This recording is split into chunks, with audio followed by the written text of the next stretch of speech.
मस्त कुरकुरीत आणि चमचमीत असं चिकन 65 खाण्यासाठी तयार आहे।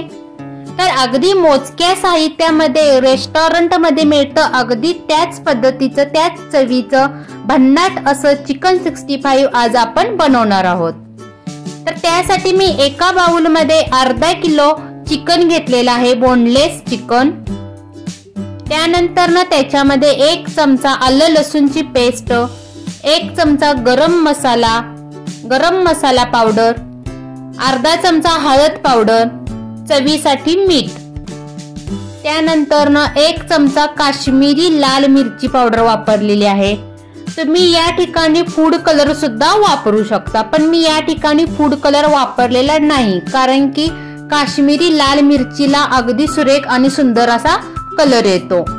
त्यानंतर कढीपत्त्याची बारीक चिरलेली पानं टाकलेली आहेत। 2 चमचे दही घातलेला आहे। दही या ठिकाणी आंबट नसावं। जर तुम्ही या ठिकाणी दही वापरत नसाल तर या ठिकाणी तुम्ही दह्याऐवजी लिंबूच्या रसाचा सुद्धा वापर करू शकता। हे सर्व साहित्य चिकनला अगदी व्यवस्थितपणे मिक्स करून घ्यायचं। आणखी हे चिकन अगदी 1 ते 2 तासाकरिता मॅरिनेशन करण्यासाठी बाजूला ठेवून द्यायचं। त्यानंतर चिकन मॅरिनेशन झाल्यानंतर त्याच्यामध्ये 2 चमचे तांदळाचे पीठ घातलेलं आहे, 2 चमचे कॉर्न फ्लोअर घातलेला आहे। तांदळाचे पीठ घातल्यामुळे चिकन 65 हे कुरकुरीत होतं। त्यानंतर कॉर्न फ्लोअर आणखीन तांदळाचे पीठ हे अगदी चिकनला व्यवस्थितपणे मिक्स करून घ्यायचं आहे।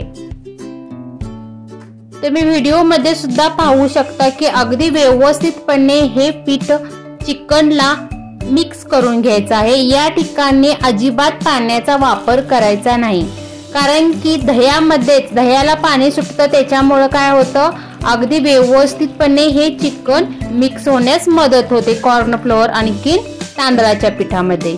त्यानंतर मंद गॅसवरती तेल तापत ठेवायचं आहे। त्यानंतर मंद गॅसवरती हे चिकनचे पीसेस आहेत हे अगदी 5 ते 7 मिनिटासाठी मस्त आणखीन कुरकुरीत होईपर्यंत तळून घ्यायचं आहे। तुम्ही व्हिडिओ मध्ये सुद्धा पाहू शकता की आपल्या या चिकन 65 ला किती मस्त आणखीन सुंदर असं चिकन 65 ला कलर आलेला आहे। शिवाय ते अगदी भन्नाट असं चिकन 65 तयार झालेलं आहे।